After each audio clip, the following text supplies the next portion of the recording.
Hey, every people. I recently had a chance to sit down with my friend Steve and Parris. We've known each other for well over 20 years, and we've had a lot of times we've sat down to have in-depth conversations about music theory, performance, guitar playing, just life in general. We decided to do this interview style and get some of our words out there. We hope you'll enjoy it. Join me off stage with Steve and Parris. Steve and Parris, thanks for being here. How you doing? I'm doing great, Randy, and it's my pleasure to be here with you today and to try this with you and to get into the weeds a little bit about our respective musical journeys in this crazy world. It's been kind of an interesting one with you and I. So you and I met years ago, many years ago. You were playing with a band called, at the time, the Nigel and Mustafa Memorial Quartet, which I found very appealing because that name is awesome. And then I heard your music and I'm like, that's awesome. And I think that the day we actually met, we hadn't met in person until I did a show opening for you. I played a few songs, didn't quite make it. But it was a good introduction for us. Yeah, we shared a drummer. And our drummer at the time was moonlighting and helping you with your record. Yeah. And he was a really good drummer and a very interesting person. And he said, like, I know a guy who could open the show for us at this dive bar in Everett, Washington. And I had heard some of your recordings with this guy, and I was like, man, this is intense. I'm digging this. I got to see how this plays out live. And I met you at this bar, and you had set up this huge guitar rig with these massive, like, separate speakers and everything, and you had backing tracks. Uh-huh. And your show incorporated, like, a guy pulling various things out of a guitar case. I think it was a briefcase. Shall remain nameless. Yes, so some of the things may not be appropriate for all audiences. And I gotta say, Randy, you really had the crowd going with, like, this instrumental guitar music, and people were really taken by it, myself included. And I was like, man, I've seen very few instrumental solo performances that, like, had people laughing and clapping and singing along and like really grooving to what you're doing. And then your guitar blew up. And the whole thing came to a screeching halt and crashed and burned.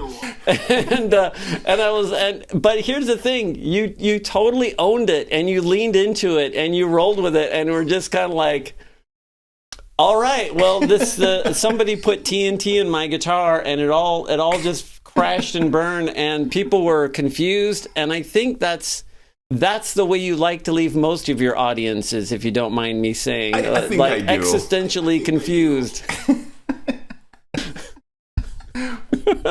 So I think we've thoroughly embarrassed me enough today. So let's talk about Nigel Mustafa. So Nigel Mustafa, and yeah, sure. I met Brady McGraw, and what a drummer is Brady. I mean, that guy was just a stunning drummer, cool guy. And he had told me about you guys and kind of described you as being a bit like They Might Be Giants. And I'm like, oh, okay, I got to hear this. And at the time, we were both working on our first album. We were both in the studio. And a more stark contrast of musical styles would be difficult to find, I believe. But you guys had kind of a comedy rock thing going on. What was going on with Nigel, the Nigel Mustafa Memorial Quartet? I think what was going on with that band, and yeah, it's out there on, like, SoundCloud and stuff. If anyone wants to go check it out, totally should. It was like the kind of the nexus of where musical excellence and being completely irreverent clashed and crashed into one another, right? So kind of our thinking was, and I'd seen They Might Be Giants and Devo and things like that, and kind of what made it work and what actually made some of their shtick funnier was they could really play. That is and so to true. me, it's it's not funny if it's sloppy. Like, I saw Spinal Tap live, dude, and they were like every bit as good as the Scorpions. I believe they that. were they were really good, and it isn't like it becomes a distraction if it isn't musically excellent. And so that's kind of what we were, to answer your question, that's kind of what we were after, was being like Monty Python, who could completely play and be tight as a band and really have legitimate music capability, and just to explore that sort of unmined area of like doing these things musically that are super hard to do and super, super cool, but also like just not taking ourselves seriously as individuals at all, but maintaining this sort of like level of musicality that we had. And so that's kind of, to answer your question, that's what we were after. Well, that it makes me think, you guys, I think it was your second album was called Little Box of Barf. Yeah. And that one, on that album, you guys did a cover of Iron Maiden's Number of the Beast. Right. Now, Number of the Beast is the song that started my love affair with heavy metal. So that's kind of got a special place in my heart. And I feel like in that cover, and I've got the album, and I have heard you guys do that cover live dozens of times. I feel like you are both making fun of and simultaneously paying homage to Iron Maiden. And when I think about your statement about musical excellence, one, I strongly agree. If you are out playing sloppy, no matter what you're going after, you're very unlikely to be able to engage with even an average audience. But when I think of what you guys did on your cover of Number of the Beast, where most people likely have not heard this cover, you should go listen to it. You replaced the guitar solo with a soprano sax, and you freaking nailed it. That is, I mean, and there's also banjo on it too. The rhythm guitar is the banjo. That main riff with banjo. And again, you nail it. And it's like, it moves from, the spoken word stuff, which you do comedically, into the banjo. And you start out on this riff, so it's almost like this bluegrass version of it. And you get into this raging metal thing. And then all of a sudden you do the guitar solo with a soprano sax. And I'm like, that is so freaking creative. And I would never think, hey, maybe I should cover Number of the Beast with a soprano saxophone and a banjo. Well, that cover almost got us into our biggest fight as a band, because for some reason we were playing a festival down in Seattle this is years ago, but the band that opened before us was a Iron Maiden tribute band. Okay. And their closing song was, of course, Number of the Beast, right? So, yeah. And so I told the boys, I'm like, we're going to open with it. We're going to do our version of the song right after they did their version of the song. That is bold. And we got like a standing ovation for this, and these guys were on the sidelines like packing up their gear, and they were mad. Because we had just stolen the thunder. I am not surprised by that story. That's wild. And our drummer at the time, Jake, was like, dude, you're gonna get us killed. And I'm like, dude, that'd be the coolest way to get killed. But so no, we showed that, and I think that Iron Maiden tribute band since dissolved in shame, because they're like, man, we can't hang with that soprano sax. I'm not. Yeah, your cover of that is so great. Another thing that really has always struck me about your music as an individual and what you did with Nigel Mustafa, you've gone off doing your own thing currently, which I'd love to talk about more, but I've noticed a very significant level of musical diversity in your interest and in your output. Like even if we just look at the album Little Box of Barf by Nigel Mustafa, you have things from pop to folk to rap to metal on one album.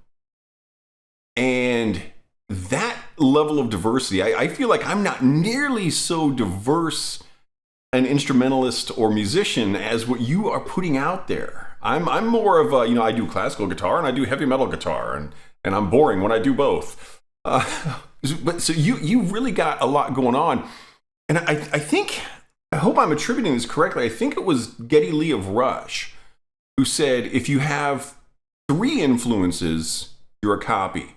You have 100 influences, you're an original. Which I think is such a great statement.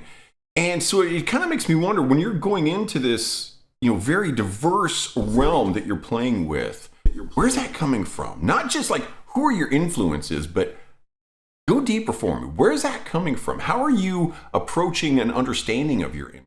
So I was given some really good advice a long time ago when I was in college by one of my music teachers who said, listen to everything. Solid. Listen to everything. Whether you like it or not is beside the point.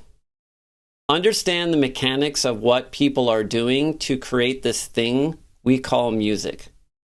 And so I love putting my phone on shuffle and listening to Afrobeat, listening to, throat singing from Tuva, listening to, like this weird sort of like space age lounge music from Peru. I mean, and I love pop music, and I was this morning I was dancing and listening to Digital Underground, which was like this like one-hit wonder band from the 80s that did rap music, Name rings a bell. A guy with like a fake, with a Groucho Marx glass. I mean, I don't limit what I like. I don't put a cap on that. And there are certain things that I am drawn to, whether it's country music or whatever, folk music. And I don't care if I don't fit on the shelf in a music store as much as I care about how much I love all of these different things that I hear. That's good. To me, that's what matters to me, because that's fun. I agree. And I'm here to have fun. Yeah, and I know I love what you're saying there. As a music teacher myself, it's there's so much to be said for getting out of your realm, so to speak. And I've had a lot of students be like, "Oh, I'm kind of plateaued, Randy. I'm not getting anywhere." And most of my students are either classical guitar or rock guitar, and I say, well, let's learn some reggae tunes. They're like, I don't like reggae. I'm like, yeah, exactly, because now you're going to do something on your guitar you've never done before. And so, with you talking about this kind of very diverse kind of shuffled background, do you find yourself, if you're putting together a rock piece using your reggae influences, if you're putting together a pop piece using your punk influences, can you speak to that? Yeah, for sure. And I don't really, like I said before, I don't really care what the commercial outcomes are when I'm composing, because life is short, and what I want to leave behind is a true reflection of what I was into and what got me excited at that particular moment in my life. That's awesome. What I mean? And so right now I'm super into like mashing up disco and reggae. I'm really into it. Love it. I love like the 70s disco, like and putting it with like old school reggae and seeing what happens, or like turning a Tupac song into a country song, exploring that, That, like Trent Reznor has spoken about Johnny Cash covering his song Hurt, and he's like, that's Johnny Cash's song now. And you're talking about doing a country version of Tupac. That's exactly what happened. And as much as I admire Trent Reznor and his original, I gotta admit, I agree with him. Johnny Cash owns that song. He did that so much better. And to take that creative concept you're talking about and saying, let's do this differently, is such a cool thing to do.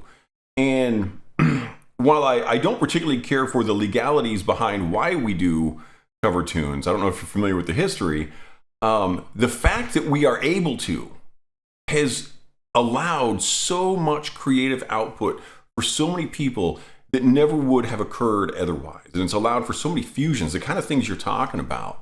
So I totally dig that. That's good stuff. Well, we can actually take this to another level, Randy. Please do. And so another thing I'm interested in doing right now is messing with the way my recorded songs are played back. Okay. So in other words, not just recording a song and playing it. Recording a song and then having tools that can manipulate the way in which it is played. Okay, keep talking to me.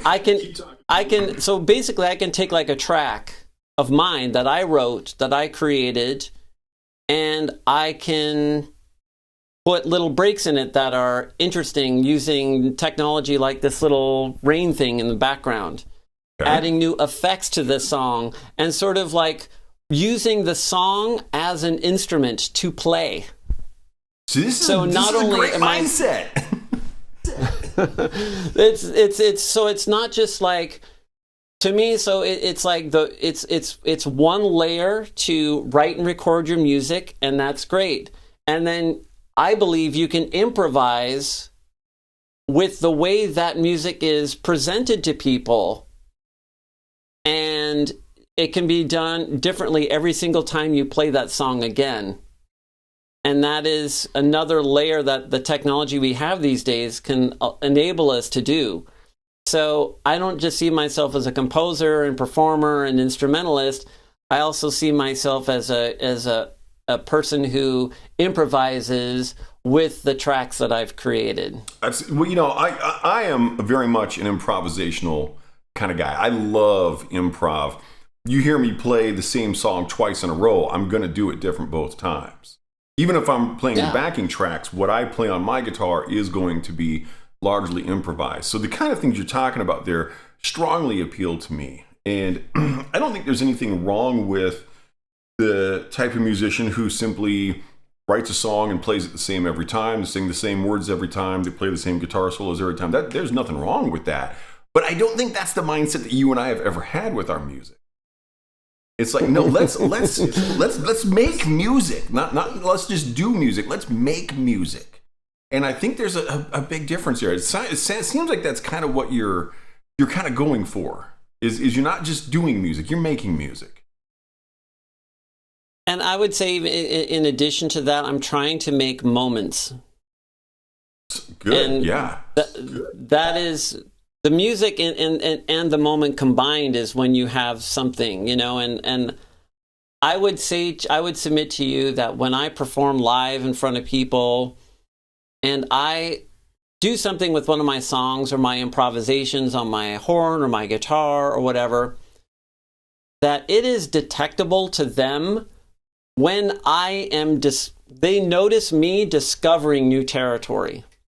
I think that's true, yes. That is I think that's true. Yeah, I think that people can sense that energy when they see an artist going into new territory and that sort of like light bulb going off in their mind, and the audience then as well is on that journey of discovery.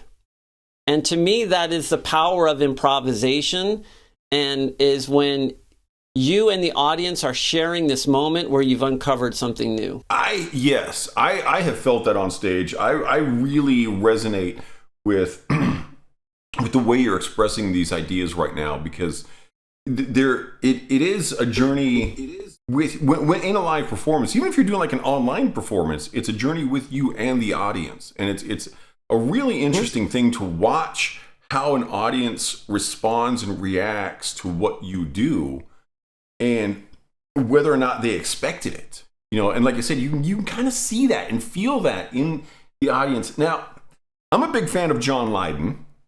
For those who may not be familiar with the name, he's better known as Johnny Rotten of the Sex Pistols, and very cool guy.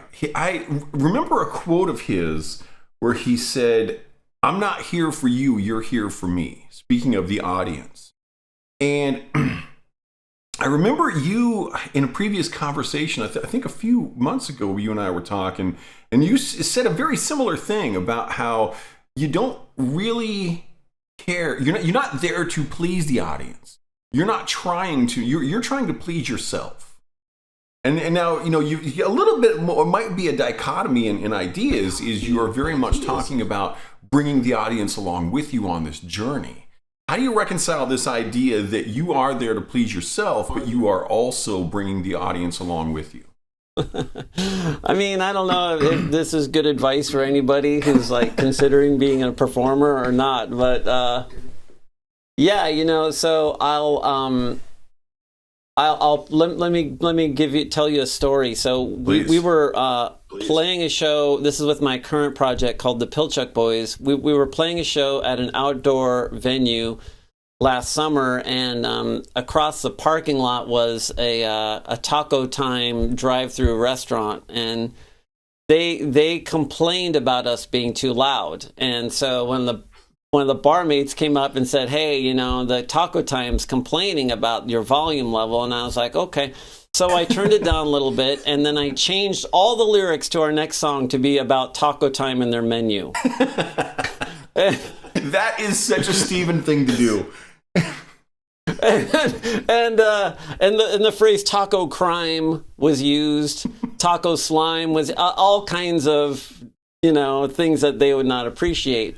But it was awesome because I was finding it humorous that we found ourselves getting complained about by Taco Time, and I was saying these things just for me because I thought I was just kind of amusing myself, and so what I'm driving at here is that often when you do things for you and like we talked about discovery, and we talked about like making yourself crack up, or maybe there's something more serious where you are feeling something and you're performing and you're really thinking about like what is happening to you emotionally, no matter what the emotion.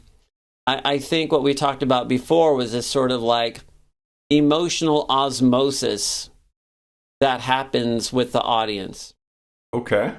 And this is great. So what I mean by that is like, I think if you are truly enjoying what you're doing, if you're hearing what you like to hear and what pleases you or what touches you or whatever, you are going to emit a certain kind of energy that people will notice and pick up on and be able to, again, participate in. I don't like being pandered to as an audience member. I don't want anyone to pander to me or try to please me. True. I want them to be themselves and for me to feel what that is like. I strongly agree with you here. I've seen a lot of performances through the years, and from a coffee shop, where someone's just playing an acoustic guitar and singing, and there's 3 people paying attention, up to massive stadium shows with tens of thousands of people, and I've seen great musicians and I've seen garbage musicians, and I'll tell you, I would rather watch a garbage musician who means it than a great musician who's just phoning it in every time. Give me the passion. Give me so if it means something to you, you're going to project that to the audience, even if the music's not that great, even if your performance isn't that great. I'd much rather see the passion than just the sheer skill. If you don't mean it, you got to mean it. Yeah, man, and I mean, I think it's not something that you can count on or rely on or do every time as an artist. It's hard to bat 1,000. Nobody ever does, and sometimes it's just not there, and you're not feeling it, and vice versa. It's part of the very humbling piece of being an artist who is sticking your neck out there. So when know what I mean? Because I do. So when you're not, yeah, you're right. No one is batting 1,000 every time. So how do you handle it when you think you are having a bad show? When you're in the moment, you're like, this is not my best work. What's going through your mind? What do you do there? I reach deep into a well I have in my soul, Randy, called the power of not caring. and just to be like, you know something? If people in this room are not responding to what I'm doing, all right, I will make myself happy, and I will do what I enjoy. I don't care what the song list is. I don't care what, and I am going to, I might take a 10-minute solo on this to develop this certain idea. And I've done, as you know, hundreds, if not thousands of shows in my life. You've done a lot of and performing. And that attitude has never let me down. I love it. That's great. No, that is, when, I think that when you care too much to the point that it becomes debilitating, that's a problem that a lot of performers, or I might even say would-be performers, tend to have. And I think there has to be a little bit of that attitude of just the sheer confidence to say, yeah, this is where we're at, guys. This is what we're doing now. Like it or lump it, And that's not easy, and particularly with myself. And you are silly on stage. I've seen you. I don't know how many times I've seen you perform. You are not a shy guy. I think most people would have to agree with that. And I'm not exactly a shy guy either. But I've seen so many performers. They get up, and particularly if you like, let's say you're in a heavy metal band. You kind of got to be willing to look stupid. You don't stand in a power stance playing guitar anywhere else but with a rock band. And it's stupid. And so, when you get these performers who, I don't want to look silly, so they get up there and they're stiff and they don't move and they don't relax and they end up looking silly. And so to not look silly, you kind of got to have that willingness to get out and get silly. Yeah, you do. And I'll tell you, I saw a heavy metal band in Everett that opened for my brother's band one time, and they were a metal band in like the hair metal 80s, like, genre all the way, and they had every trope possible. The guy pulls out like a drill with like picks on it, and they had the hair, and they had and I was watching this, and I was like, this is the most brilliant parody I have ever seen. These guys are hilarious. Awesome. I can't believe this. This is like Spinal Tap and Steel Panther all in one. And I was like, these guys got a future. And then a couple of songs later, I realized they're serious. They're serious. They're not doing a parody. What they did is they found every cliche they could and said, you know what? If we follow this formula, we will be successful musicians, because everybody else has fun. And so what ended up happening was it was just a kind of, I hate to be so mean, but kind of a pathetic encyclopedia of what people think a band should be. And it sounds like maybe they weren't being themselves. One little turn, yeah, they were a reflection of, they were reflecting back what they thought a genre should be, right, rather than being themselves, right. And at first I thought it was like a parody, because every typical trick that these guys used to do was represented on this stage, and I thought, oh my God, they're making fun of this. This is amazing. But then it suddenly they weren't. Wait, it sounds like it probably would have worked if it was a parody. It should have been a parody. Yes, they had it all, man. They could have gone straight to the top, but instead they were like, no, we're serious. I was like, oh my God. So that's funny. I don't know, man. I think like to me, it's not necessarily like confidence or courage to do what you do. It's just, honestly, it's like I have this default setting of loving music so much. I love music more than I love the reaction to my music. Oh, that's a great statement. And that is, whatever the reaction ends up being is fine. Mm-hmm. That's cool. Mm-hmm.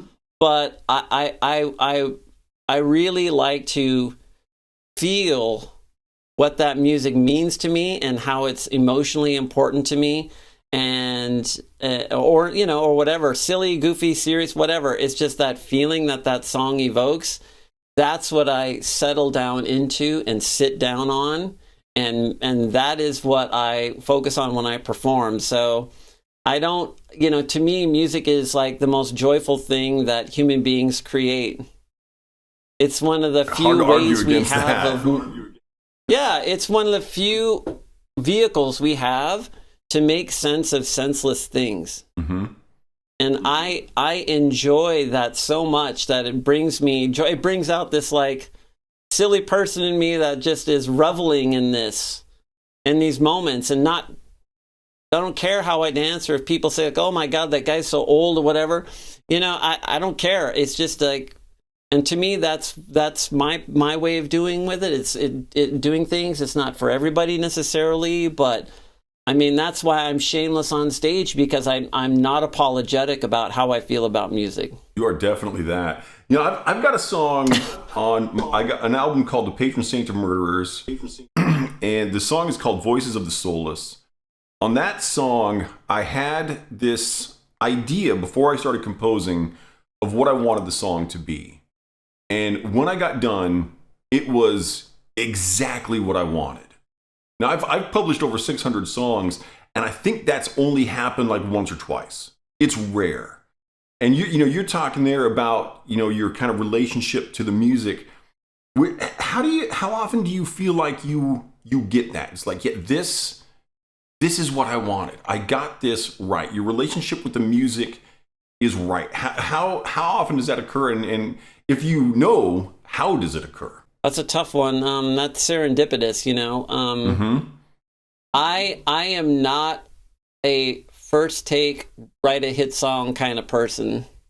I think one of my strengths and as an artist, and one of the things I've learned, particularly because I was a creative writing major in college, was I am not afraid to go back and polish and edit and polish and edit and go back and revisit and tweak this one word or whatever, you know what I mean? And so honestly, I don't get to that point, Randy, until it's like the 25th or 30th edit of something. Okay. Then it's like, that's what I'm trying to say. So you don't even know what you're trying to say most of the time. I don't. So as I write, rewrite, and polish, it emerges like the creature from the Black Lagoon and rises to the surface and comes up and exposes itself to me. And that's when I realize, oh, that's what I'm really trying to say here. Okay. So for me, it's never happened that I've just sat down and written lyrics that I've kept. Never, ever. Or music that I've kept. It's always been like, through the process of editing and being patient and grinding it out and sticking with the song and putting it aside and coming back to it or whatever, that I finally figure out what I'm trying to say. Interesting. And it just takes time and patience to do that. And that it may seem ridiculous for a song that's like, a really stupid song or whatever, that's silly, what have you, but I can tell you this: every song I've ever written that made it onto a record, a tremendous amount of care went into figuring out what the essence of that song is about. So now, you have sang on a large, very diverse number of topics, from trans persons to homosexuality to mopeds to fecal matter in your hair to spoons. You don't seem to really have a particular thread. What? So when you're writing, one of my favorite songs by the Nigel Mustafa Memorial Quartet is called "Fecal Matter in My Hair." This song is hilarious, and it's about the drummer, the gentleman we were referencing earlier, waking up with cat poop in his hair, and it goes on from there to explore poop in hair in a variety of ways. So clearly, like I said, you're not going after necessarily depth, but I've heard some of your music that does have very strong depth to it. You're certainly not a one-trick pony. Jump into your process a little bit. What's going on when you're writing a song like "See You Later, I'm Gay" or "Fecal Matter in My Hair" versus some of the stuff you do that might be a little more emotionally or intellectually intense? I don't know. To me, it's sort of like asking a parent who has 10 kids which one is your favorite. I'm here to ask the easy questions. Yeah, it's just it is what it is. I feel that I like I said a little bit before, I kind of let the song be what it is. Mm-hmm. And I think the world is chock full of love songs. There's a few of them.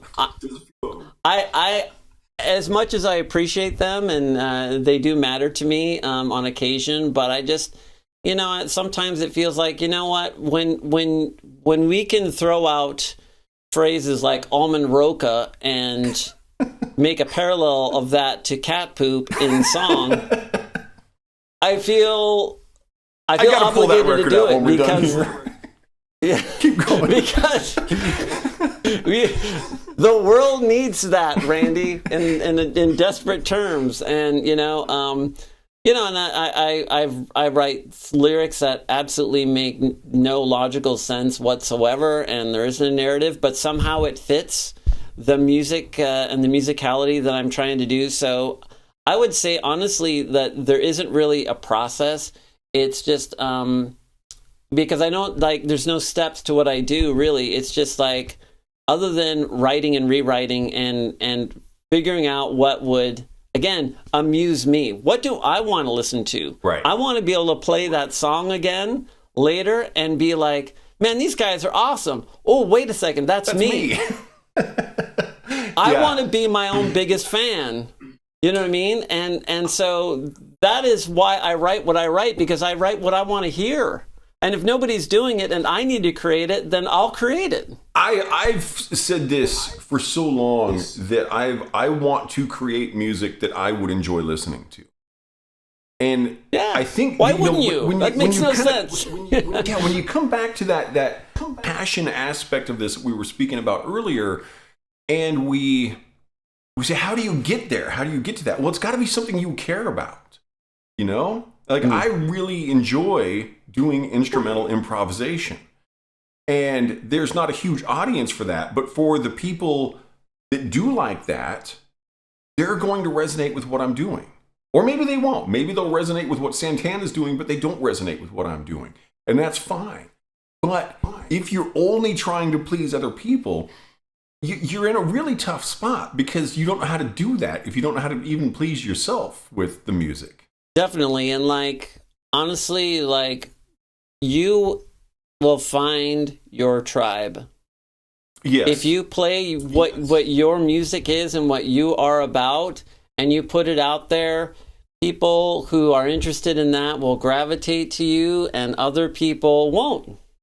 Right. And it could be 5 people, it could be 5 million, who knows? But I do not ever want to be accused of doing something just for the sake of trying to build a brand or to gain followers or right. whatever. Totally. I mean, I think, honestly, all I care about is making music that I enjoy, and that when I'm performing it live, that I'm having a great time and enjoying it, and the audience hopefully ends up sharing in that enjoyment and participating in that enjoyment. And it's kind of funny. My accountant brought his family to see my band a couple weeks ago, and without any idea what kind of music we did, what the performances were like, anything like that. And I ended up on his family's table on my knees playing Careless Whisper with my soprano saxophone, and my accountant paying me back my own money by stuffing $20 bills in my waistband. See, now that to me sounds like a Stephen Parris performance. From the things I've seen, there's no room for me to be surprised by the description you've just given. And we've got a fan for life, because I'm like, well, this will be funny. And I was, if it crashed and burned, well, I'd have to find a new CPA. But it didn't. It worked out. So love it. No, that is so great. Now, you've also you've named some people in your songs, and if I understand correctly, these are people you actually know. I think you know who I'm talking about here. Jerry and Shannon. Oh yeah, so there was a kid I grew up with for a couple of years who, when he got super mad, his face turned red and he would ram you with his head, just lower, and he's like battering ram style. And so that obviously had to be captured in song, because who does that? And well, we know who does that, because you put it on your album. That's Jerry Ogden. It does, yeah. So I think the lyric is my favorite lyric from that song is, if you're talking about smarts, he's only got a smattering. His head is better as a ram for battering.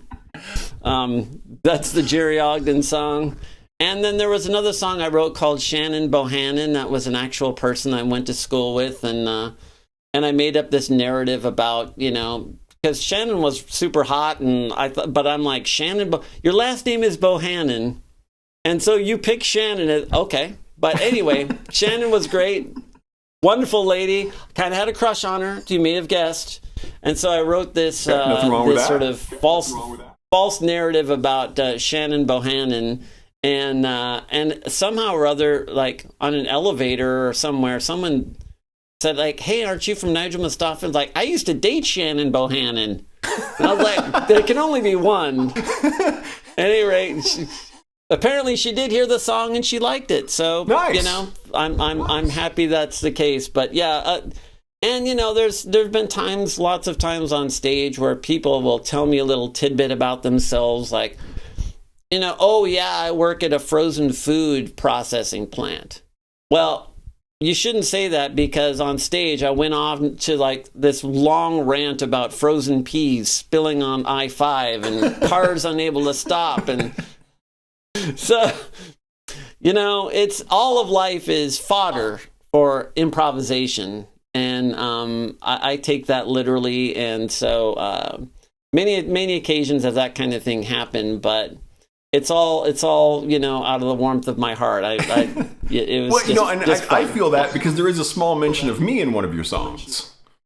Yes, which is an awesome freaking song, and that's on the album. I think that's Wrinkle Dinkle Fish with Hands is the album that song. Yeah, and the name of the song is I Eat People, and so good. it had like this. It's sort of like this dark heavy metal kind of song, and I thought, well, when I think of heavy metal, I think of Randy Haynes, and so the stepfather in the name of this song was named Randy, just for you. So yes, it's a great name. I'm not the one who eats people. I'm the stepfather of one of the children who's going to be eaten. Yes, and who ignores the child who's going to be eaten. Yeah. I believe you described me as an indifferent stepfather in that. Exactly. Which is great, because I'm neither indifferent as a parent, nor am I a stepfather. I'm just an actual father. Well, if ever you were a stepfather, I'm sure if you had to, you could be indifferent. I'm sure I could. Very unlikely to happen these days, but at least we've got the song if we need it. Now, in the live performances of Jerry Ogden, you guys really expand that entire performance, and you go into, if I recall correctly, a bit of Motley Crue cover. You do on Broadway, and you guys just kind of take that all over the place. You start in on your song as normal, and then you go off on all these crazy tangents and finally bring it back, and then the performance of that ends up being like 10 or 12 minutes, if I recall correctly. You really make that song huge, and it's great. I used to think, well, it would be funny if we could somehow take Shout at the Devil by Motley Crue and smoothly segue into All Night Long by Lionel Richie. Because what two artists could be closer aligned than Motley Crue and Lionel Richie? So, at any rate, the great thing is, I love both of those. Like the old Commodores with Lionel, and Lionel on his own, Motley Crue. I mean, I kind of grew up on the Crue. And that stuff is Right. all it's the diversity you were talking about earlier. It's like, what is not how are Lionel and Motley Crue different, but how are they the same? Keep going. I love this. Exactly. This is beautiful. Yeah, because they're both like the narrative and the groove and the musical language in both of those songs work. Mm-hmm. They both work really, really well.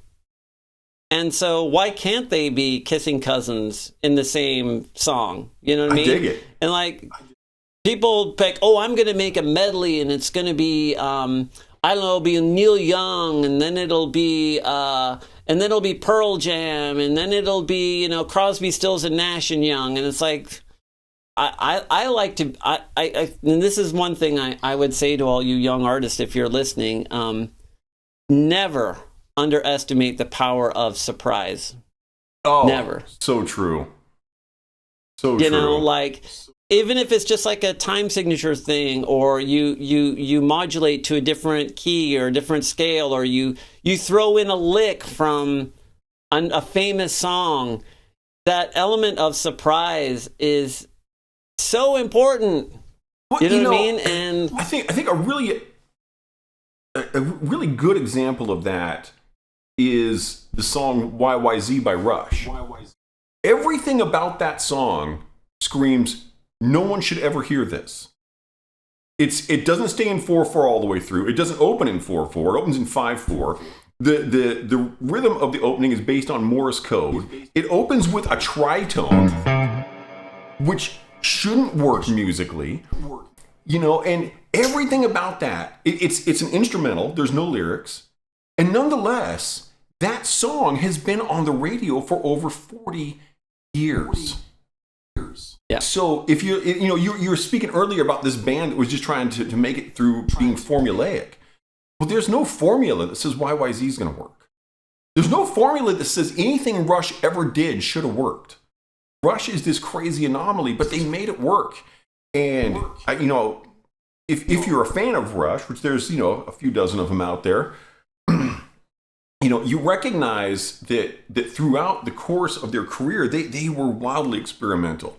If you look at Bytor and the Snow Dog versus I'm Losing My Hair versus Tom Sawyer. I mean, you just got these crazy different things going on. The album Hold Your Fire with all the synths and stuff. And they were all over the place, very experimental, and they made it work. And, some of that is going to be luck. There were record deals and things that some people aren't lucky enough to get. But also, they were just a really passionate group of people. And they didn't really care. They started out as a blues band. They didn't care. Yeah. No, man, they were a blues group when they started out. Yeah. And then they evolved, and they didn't say, wow, we're getting some traction with this, or this got a lot of views, or whatever. They didn't let that get in the way of their musical journey and their pursuit as artists. And we live in a world where people get validation from views and hits and audience feedback and comments and YouTube channels and stuff like that. And that's all well and good, and I don't have a problem with that. But I mean, I just think that at a certain point, you've got to say, like, what are the boundaries of my integrity as an artist? It's sometimes it's a difficult question to be able to have an answer to what your integrity actually is. You look at the exact opposite extreme. It's another band that I really like, AC/DC. That's all formula, and nonetheless, it worked really well for them. And I think that I've never seen AC/DC live, but I feel like I do feel their passion just as much as I feel the passion from a band like Rush, because the gang from AC/DC, they mean it. They're not out there. Yes, they do. They're not out there doing that just for the views and the clicks. Like you said, they're doing it because they love playing Hell's Bells still to this day. Yes, those guys love to rock, man. They love to dime their amps. They like to, and they bring this energy, and they bring themselves to the stage. And speaking of blues, they're legit blues guys. Oh, believe it or not. Yes. I mean, and they, but no, that's the thing, man. It's like, I want to participate in the passion the band has for what they're doing. not Strongly for agree. what they think I will like. Right. You know what I mean? Right. Like I'm wearing my Devo shirt right now. I mean, those guys live, they are 1,000% into being Devo. And Yes. the concept of Devo is like, it's like not a concept album, it's a concept band.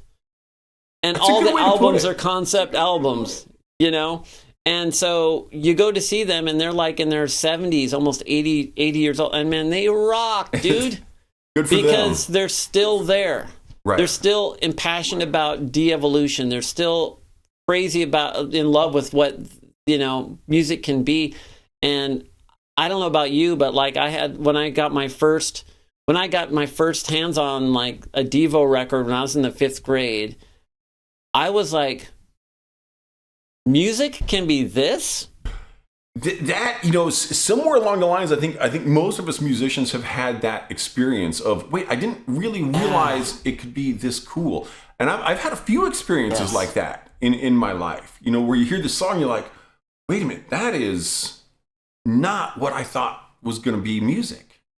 And it's such a great feeling, and it sets you off on these areas of potential exploration. And clearly, Devo has had a massive influence on the course of Steven, I think, not just in your music, kind of in your life. Yeah, man. Well, you know, Devo, you know, there's like an immediacy to Devo, an urgency to Devo. Like, you know, the kind of like this idea that, that revolution is not the answer, subversion is the answer. Okay. And they are subversion writ large. They're like a commercial act that makes fun of commerciality. And, you know, kind of like what I was talking about with that band before, where they didn't quite know they were a parody of a metal band, but they should have been, because they had this super powerful narrative going, you know. Yeah. But Devo knows that, right? And so they're like this weird dystopic worldview of what a product is. And they're standing it on its head and turning it upside down and saying, like, look at this bizarre product. Who would want this? Yet it's musically excellent. It is excellent. Yes. Yeah. Well, and I think that So that's what got me onto Devo, you know. I think that a lot gets missed with a band like Devo, because they're often, you know, people will think of them as a one-hit wonder. A lot of people know Whip It. And obviously that was, you know, their huge radio hit, and it was when MTV was coming about, and so it was a big video hit. And it's a cool song, but, you know, much like I think, you know, Marvin Gaye, people know a couple of Marvin Gaye songs. People know one or two Devo songs, but they don't understand how much else these musicians did. When you listen to the Devo discography or the Marvin Gaye discography, you realize their radio hits weren't even their good music. That wasn't where they excelled. That was what the radio station, that was what MTV thought you should hear. That's what they thought you should like. That wasn't you making a decision about liking that artist. I mean, you listen to, I'm totally blanking on Marvin Gaye right now, which is silly. But go listen to stuff other than Sexual Healing by Marvin Gaye. You know, his one great big huge radio hit. Listen to the other stuff and really listen to it. Take it into the lab and see what's going on. And Devo's another really good example there. Or even like, you know, Johnny Cash. People know, you know, Folsom Prison Blues. You know, go listen to the rest of the Johnny Cash stuff. Listen to the songs that you didn't hear as often, or that you never heard at all yet. And kind of get a better sense of what's going on with these musicians. Listen to the other. Listen to Queen, but not Bohemian Rhapsody. Right. I mean, and like I think that's super exciting, and I think people should be excited to go down these rabbit holes. You know, like for example, like I am not from Jamaica. Mm-hmm. I am not a Rastafarian. I don't. You know, I'm not a member of that religious group. But I listen to a lot of religious music that is aligned with Rastafarianism because I'm fascinated by it.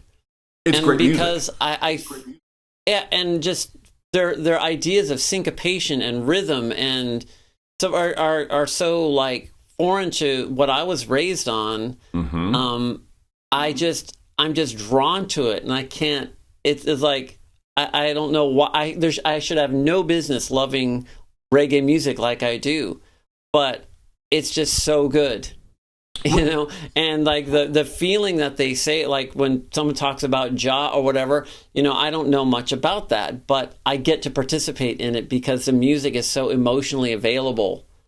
And like listening to Peter Tosh records and Burning Spear records and on, you know, it was so fun when these doors opened for me and you go down this rabbit hole, as it were, and to say like, wow, listen to this guy. Now this guy played with Scratch Perry, okay, and then I'll listen to Scratch Perry, and then this is Mad Professor, and here's Yellow Man, and it's like, to me that is just so much fun to like go down this road and then takes a turn and goes this way and that way, and to your point, Randy, of saying like, you know, this is what the radio station feels you should hear.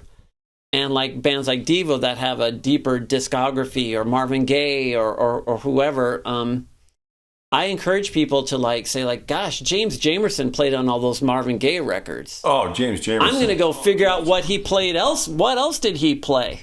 A lot. And do that research and find it. I mean, he was one of the greatest artists this country's ever produced, if you ask me. You know, I mean, almost every amazing. bass player I've ever talked to, when you say who's the best bass player, it's just an immediate James Jamerson.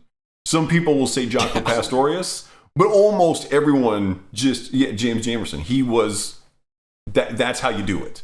And, you know, it's funny too that, you know, a lot of people don't recognize that the band with the most number one hits is not Elvis or the Beatles, it's the Funk Brothers, which was the house band for all the Motown records. That was who James Jamerson played with. And we've heard so many of their recordings and we don't even know it because we hear them as Marvin Gaye or the Four Tops or the Temptations or the Supremes or the Pointer Sisters. And so we don't even know that this band existed. And just everything they did was so stunning.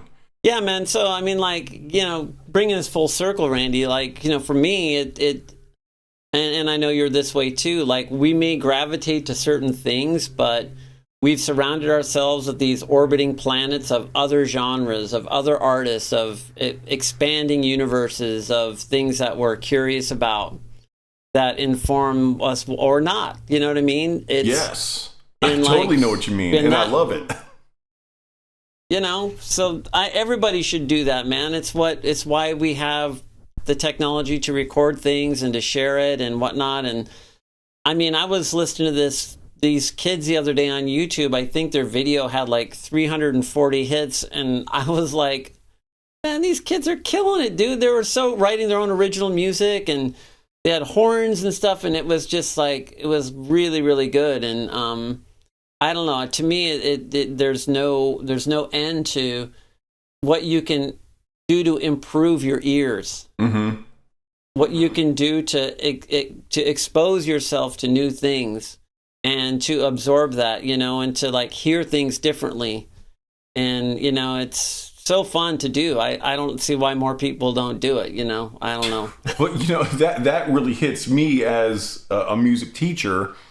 Is like, you know, you bring on a new student, and you know, after a month or 2 months, you're like, what can I do to get this person to practice? You know, they seem like they want to do it, but the truth is, the answer is nothing.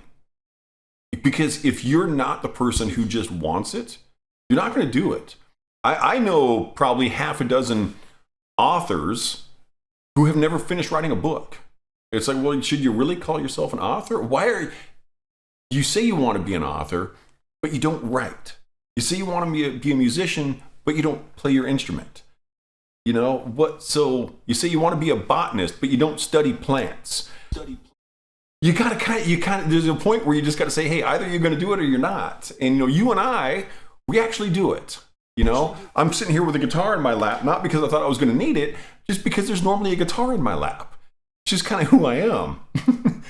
And so, well, Randy, nobody could ever accuse you, Randy, of not publishing stuff. I believe that it's reasonable to say I fall into the category of a person who's not afraid to publish. But, you know, I was just going to say that, you know, right now I haven't published an album in 2 years now. And you and I talked about this a while back. I was diagnosed recently with a fairly severe case of sleep apnea, which is, and I believe you also have sleep apnea. As you know, once you start going down that sleep apnea thing, it's kind of like being punched in the brain. It's hard to keep up with your output and just your gumption in general. So I don't feel like I'm much for putting out music these days, but I have finished 2 albums, and those will be happening. I'm on treatment now, so the brain's starting to function again. Not that it ever functioned correctly in the first place. Well, thank goodness. But I feel like a lot of people have that fear of being judged. Oh yeah, have that fear of putting things out that aren't perfect, or you feel like it could be better, or you know, you out of like a lot of fear of what have you. And listen, I've had my share of criticism. I've had people say like our albums are stupid and childish and dumb, and you know, and there are people like, I don't get what you do, and then at the same time there's people who like I have no idea what that was, but I can't explain it, but I really like it in a very special place. You know, there's like the full spectrum of all that stuff is out there, and I mean, I do have standards for what I like to create and the way I want to produce, and I work very hard to adhere to those standards. And you know, one of the reasons why Nigel Mustafa isn't a band anymore is because I felt that distractions and other things were having us not meet those standards. And so, you know, now I have a band I'm having a great time with called the Pilchuck Boyz, and I feel like, you know, that's just my opinion about Nigel. The other guys in the band may feel differently, but I just feel like, you know, if you can have a standard of excellence that's not outrageous and that is in fact attainable for you, that as an artist, you know, if you don't record and put things out there, share it with your friends or whatever, then, you know, are you, if there's no end product, are you a musician? Are you a factory if nothing comes out of the factory? Well, you know, it kind of puts me on a thought that it's a little interesting that what about the musician, and these exist all over the world, who may absolutely floor you and I. We would listen to them play and be like, I need to go and practice. But we'll never hear their music because they just sit at home playing for themselves, you know, and they're just doing their own thing, and they don't care if they publish. You know, I think that is another valid way to do it. It's not you and I, but it is a valid possibility, you know, that you know, they're the greatest violin player may never even be known, because they've never done a recording, and they're just in a shack in the Rocky Mountains somewhere playing violin 16 hours a day and sleeping. It's you know, I mean, that's possible. I mean, to each their own, you know. To be fair, I mean, I think that to me that would be a shame if somebody exists like that and they don't want to share their work. You know, but. That's cool. I mean, that's an artist's choice, and thank goodness we have that choice. And I mean, I've heard people play who, you know, when Nigel was still together, we went to Hawaii and we were doing a little tour over there, and this guy came out of the audience and said, "Hey, do you guys mind if I plug my guitar in and sit in with you guys?" And this guy had a right-handed guitar that he flipped over and played the strings upside down, played it left-handed, and absolutely killed it. Nice. Absolutely killed it. And joined in, and we just had a great time, right? And then afterwards, like, his friends, whatever, was like, man, he must really like you guys because he never plays out ever. Wow. And I was like, dude, really? That's I mean, this guy's honor. a monster player. Yeah, he was so good, man. And I was like, wow, okay, but geez, what a crime, you know? You have this person with this incredible voice, musical voice. These ideas were just like flowing out, and just like cool variations of themes that kept building and evolving. And I was like, man, this needs to be heard. But it's a personal thing, you know. Not everybody's as shameless as you and I, Randy, you know. So, well, you know, on the subject of shamelessness, you know, one thing I've said about my music, and I think that I have some songs I think of mine are very well done, and some of them I think are less well done. I would say of my collection, I've got a song called "The Battle Hymn of the Fallen Warrior" that I would judge as the worst of the works that I've put out. I have had a few people compliment positively on it, but something that I've always thought about with whether it be my recordings or my performances, or even when I'm teaching, is I'm willing to sit on the border of embarrassment. I don't want to embarrass myself, but I'm willing to get really close to it. And sometimes you're going to cross over and be like, "Oh, went a little too far. That's embarrassing." But we're, like I said, we're kind of shameless. But at the same time, you do want a certain level of professionalism, a certain level of quality in your performances. You know, and I've had times I'm on stage, I'm, you know, just me, you know, everyone else goes tacit. I'm doing a guitar solo, and I'm like, kind of got a little out of control on that. You know, most of the audience may not have noticed it. Other guitar players are like, "Oh, that guy screwed up there." But, you know, sitting at that edge of embarrassment is a place where I'm comfortable going. I can appreciate why a lot of people wouldn't be.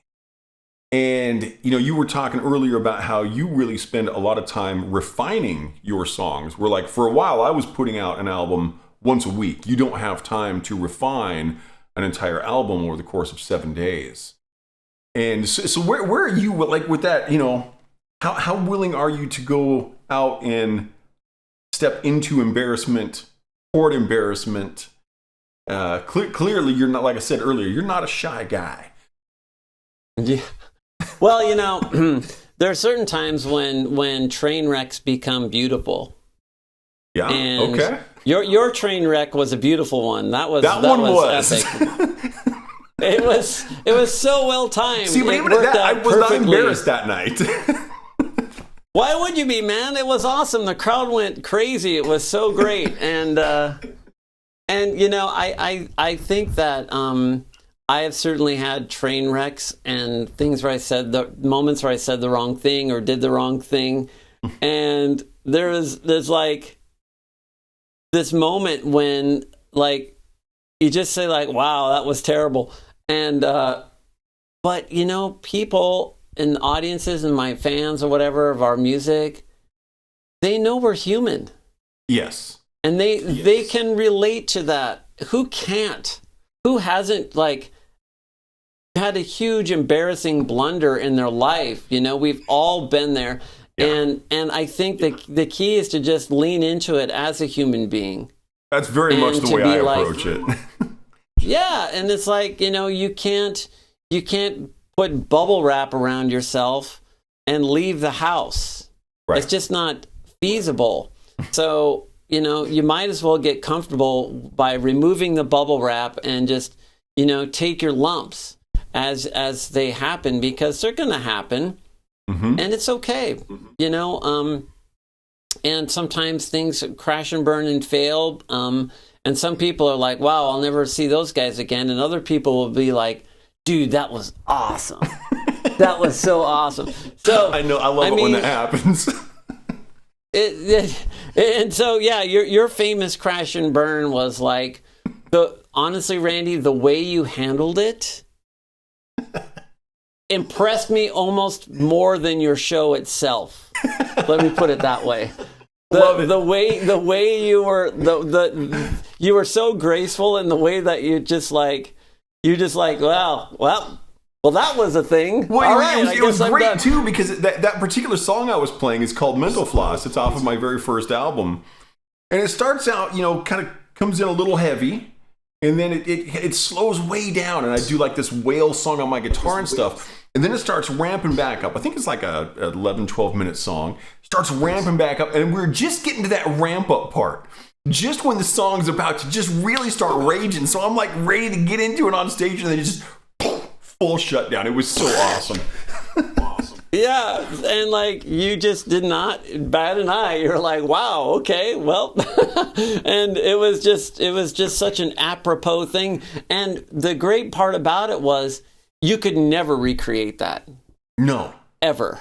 It would be like trying to recreate Jimi Hendrix's national anthem. Jimi Hendrix could not redo his national anthem the way he did because it relied so much on the atmosphere of Woodstock at 8 in the morning or whenever he did it.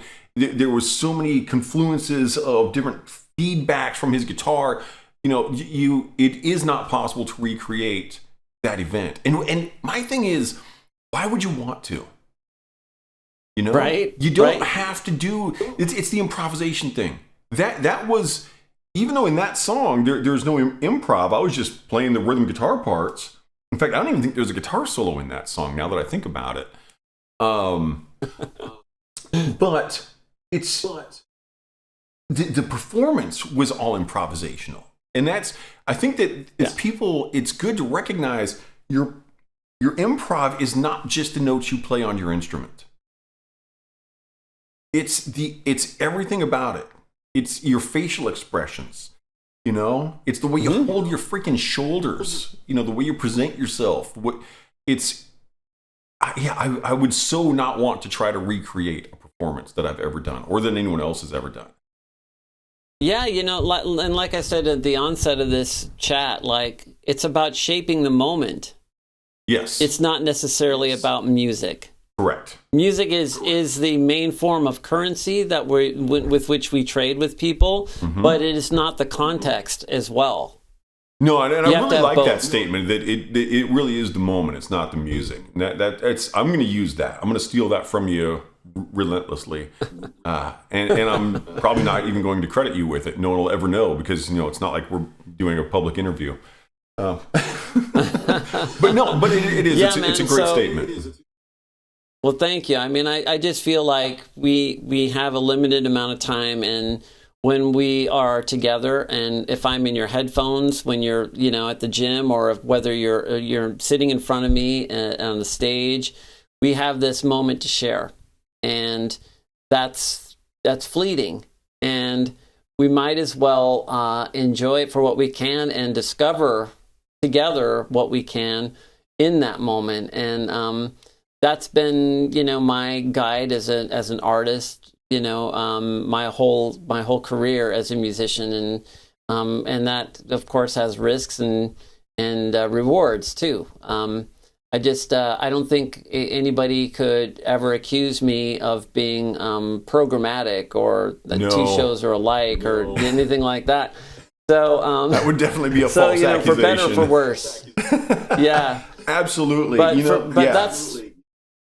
that's how I like it, and not everybody has their prerogative in that regard, but that's how I choose to operate, and I think it's that's my stamp on this little corner of the universe, in my musical world, and it's been so much fun to do that and to operate that way, and I don't have any regrets for that, you know what I mean, and I love it. No, this is good stuff. It's having sat and talked with you for an hour or so now, and you and I have had a lot of really intense conversations like this, but I've learned some new things about you today, and I think this, so some musicians might hear this and get some ideas and be able to kind of use a little of that influence and hopefully get some ideas out of this. So I appreciate you being here, man. This was a fun chat. Great, Randy. Well, I've enjoyed it too, and I think you did a great job. You should be proud of yourself and keep going and keep making these things, because there's so many more different ways of thinking about music outside of the way I do things and you do things, and the more us musicians share these kinds of thoughts, I think the more we can inform one another and beg, borrow, and steal, even just a little bit, Yeah, no, I do hope to do some more interview type things. I've got a few people I want to contact, and fortunately, yes, this first one did go quite well, which is why you and I talked about this a couple of weeks ago. I was going to use you as my guinea pig. So thanks for being here. We'll talk again soon. Thank you, Randy. Really appreciate it. Take Later, care, everybody. brother.